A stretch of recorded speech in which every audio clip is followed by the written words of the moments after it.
உன் பின்னாடி 100 பேர் இருக்கலாம், 1000 பேர் இருக்கலாம். ஆனா ஏன் முன்னாடி ஒரே ஒருத்தன் தான்.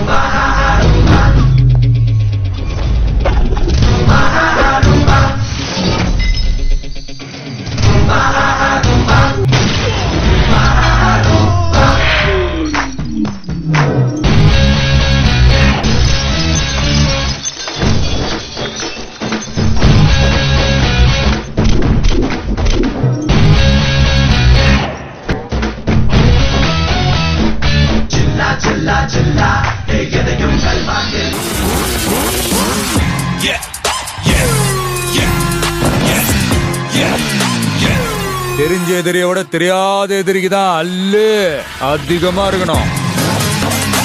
விளையாடலாமா? நீனா பெரிய வசூல் மன்னனா? தெரியல, அப்படிதான் பேசிக்கிறாங்க.